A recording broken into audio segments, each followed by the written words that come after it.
tu sais, ma charmante épouse, parce dans le fond, c'est ça, on est ensemble dans le ministère JASP, donc c'est le groupe JASP. Puis, dans le fond, on est appelé à prendre la place d'un fondateur qui s'en vient, c'est un peu plus âgé, fait qu'on va gérer ça ensemble, Cindy et moi. Puis c'est ça, c'est un ministère qu'on fait la prévention du suicide au porte-à-porte, mais où on apporte la solution, c'est Jésus, la vraie solution durable. C'est pas en opposition à ce qui se fait dans le monde, avec la psychologie et tout ça, mais on voit que ce qui est le plus important, puis permanent, c'est Jésus. Puis, donc, c'est ça, dans le fond, on est un OBNL, fait que c'est pas une église en tant que telle, on regroupe plein de gens dans plusieurs sortes d'églises, surtout évangéliques, peut-être protestantes, on pourrait dire. Puis on distribue la parole de Dieu dans tous les foyers. Puis notre but, c'est de consoler puis donner espoir aux malheureux en leur donnant l'espoir avec l'Évangile, puis des livres qui ont des témoignages chrétiens, plus particulièrement des témoignages de salut, puis des témoignages des gens qui étaient dans la détresse, puis qui, avec Jésus, ils s'en ont sortis.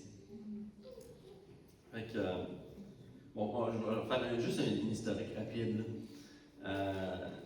Donc, notre fondateur, là, Claude, en 97, il a perdu son fils, il s'est suicidé, puis ça a causé un drame, une grande souffrance chez lui. Puis en 99, il a commencé le groupe JASP, il a écrit plusieurs livres, qui ont ouvert au porte-à-porte. Puis en premier, c'était dans les commerces, dans les villes. Donc, il a fait les 300 villes au Canada, de toutes les provinces.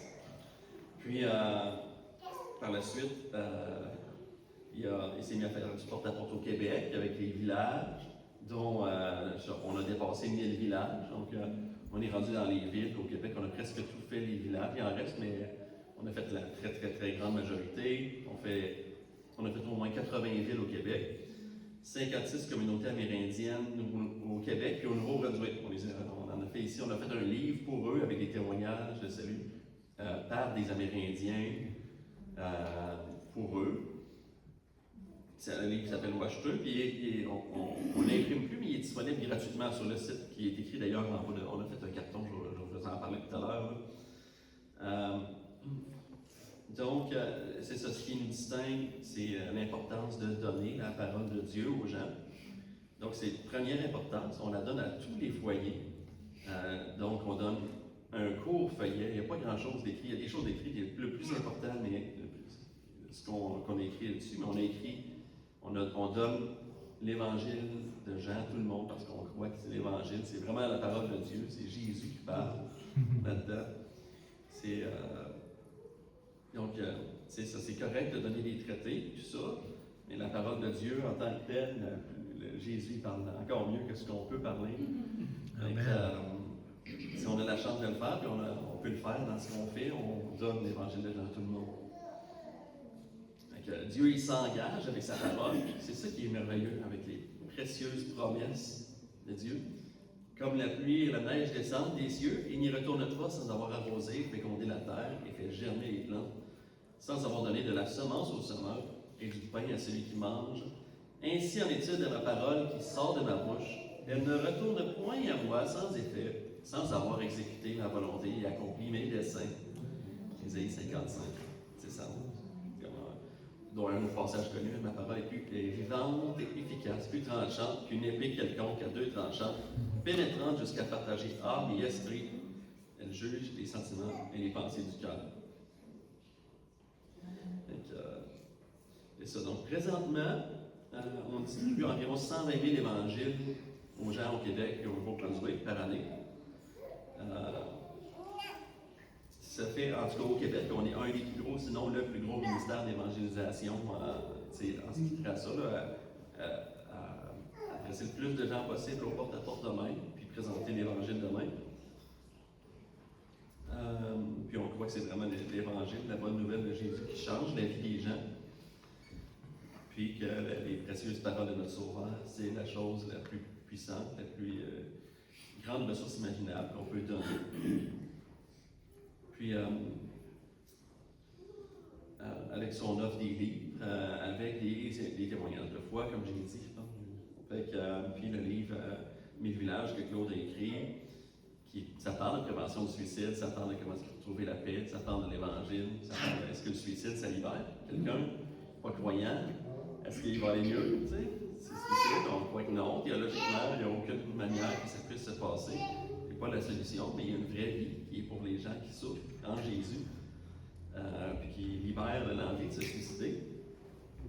Puis dans le fond, ce qu'on offre aux gens, puis si jamais ça vous dit, on n'est pas venu pour recruter, mais on en parle, ce qu'on offre aux gens, c'est de faire comme Jésus, puis les apôtres faisaient, propager la bonne nouvelle à tous. Ils évangélisaient les villes et villages, malgré la persécution. Bon, on vous offre de voir des gens sauvés, c'est la propagation de l'Évangile, de propager l'espoir en Jésus pour les malheureux, d'aider à changer la culture des gens avec du contenu qui aide les gens à s'ouvrir à Jésus. Puis on vous offre à souffrir avec Jésus, comme on est appelé. On est appelé à souffrir avec Jésus, et on l'offre. Des fois, il y a des gens qui nous rejettent, des fois, il y a des choses spéciales qui se passent. Ah oui. Des fois, il y a des miracles qui se passent aussi. C'est ça. De l'autre côté, c'est ça, ça nous arrive de dépenser des choses qui peuvent être bonnes, dépenser du temps, dépenser de l'argent, mais en négligeant la meilleure chose. On peut s'acheter une belle voiture, c'est bien, on n'est pas contre avoir une belle voiture ou une moto, des liens en abondance. Ou investir du temps dans la carrière, la famille, les autres projets. C'est la meilleure chose qui dure pour toujours l'éternité, c'est une âme. Donc, c'est ça. Est-ce qu'on a des témoignages de la semaine? Oui, c'est ça, dans le fond, je vais faire ça. Donc, ici, on a laissé quelques témoignages qu'on a eu cette semaine avec les gens. Puis, on en a eu plus que ça avec tout ce qu'on a pu dire. On voulait laisser certains des plus beaux témoignages, puis des remerciements pour votre Église qui nous a gracieusement logés. Et on est vraiment très contents de ça, que ça a rendu ça possible. Puis, c'est ça, il y a une autre équipe qui est plus loin, qui ont évangélisé une autre partie de la région. Fait que c'est ça. Puis, c'est ça. Puis, dans le fond, s'il y en a qui s'intéressent à voir nos livres, malheureusement, je n'ai pas pu en avoir de copie ici en ce moment, mais ils sont disponibles en ligne. Vous pouvez les prendre en ligne, les acheter, on va les faire parvenir. Puis, le site est juste écrit en bas du carton de jasp.org, c'est le nom de notre ministère.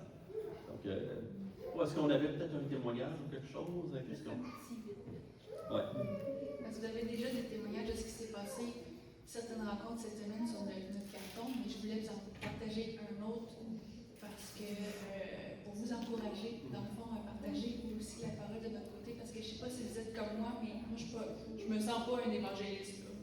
Puis je sais que Dieu m'a appelé à faire ça, puis je me sens pas très équipée. Puis, mais juste pour vous partager quelque chose pour vous montrer comment c'est Dieu qui place tout. C'est Dieu qui fait le travail, il veut juste qu'on se présente, il veut juste qu'on réponde, me voici. Fait qu'à un moment donné, je fais mon porte-à-porte, puis je connais une maison, la personne n'est pas là, mais je suis en face d'un parc, puis dans le parc, il y a une madame à une table de pique-nique qui me fait des gros signes. Je suis comme, ben, c'est peut-être elle qui prend sa pause là, fait que je m'en vais la voir. Non, c'est pas elle habite ailleurs vraiment. Mais elle voulait savoir ce que je faisais. Fait que j'ai dit, ben, je fais porte-à-porte la prévention du suicide. Elle dit, mais j'ai essayé plusieurs fois, moi, de m'enlever la vie. Puis elle dit, j'ai encore de la misère à vivre. Je sais que c'est pas la solution, mais j'ai de la misère à vivre. Mais on discute ensemble, je lui parle de Jésus. Je lui demande, madame, vous compris ensemble? Ah oui, je veux vraiment que tu pries pour moi. Fait que là, on a prié ensemble dans le parc.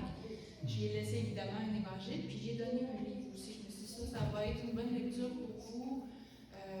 Tout ça. Fait que c'est tout. Après ça, j'ai fini ma journée, mais elle n'a pas fini avec ça. Elle appelle à l'organisme.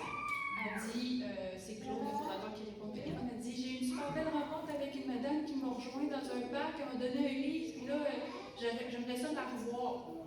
Fait que là, Claude dit, ben, voulez-vous qu'elle aille vous visiter chez vous? Oui. Fait qu'il prend l'adresse. Quand je reçois l'adresse, je fais comme, ça c'est un rendez-vous de Dieu, parce que cette madame-là, j'aurais jamais pu aller la visiter chez elle, parce qu'elle habite dans une résidence pour personnes âgées, autonomes, puis c'est difficile pour l'organisme de rentrer dans ces endroits-là. Fait que j'aurais pas pu la visiter. Dieu l'a sorti de son domicile, il l'a mis dans un parc pour qu'on se parle. Fait que, Dieu il fait tout, c'est lui qui fait le travail. J'arrive chez elle, fait qu'on discute ensemble, puis elle dit, j'aimerais vraiment donner ma vie à Jésus. C'est elle qui dit ça, là. Moi, je dis pas ça, là. C'est elle qui amène tout ça. Je dis, ben oui, parfait, mais j'explique un peu plus en détail le plan du salut. Elle accepte Jésus en toute simplicité comme ça. Puis elle me dit, mais là, j'aimerais vraiment bâtir ma relation avec lui. Est-ce qu'il y a un endroit où je peux me recueillir? Tu sais, j'aimerais vraiment rien à faire. Elle a fait tout le travail. En fait, c'est Dieu qui fait le travail à travers elle. Puis je fais comme, ben oui, je vais vous trouver une église, madame, là. Tu sais, puis vous allez pouvoir avoir une communion avec d'autres personnes comme vous qui veulent une vie avec Jésus. Tout ça fait que c'est ça, c'est juste pour vous encourager. Tu sais, si des fois on ne sait pas comment parler aux gens, quoi dire, quoi faire, on peut prier. Dieu, il dispose les gens, puis il fait que ça arrive. Tout simplement.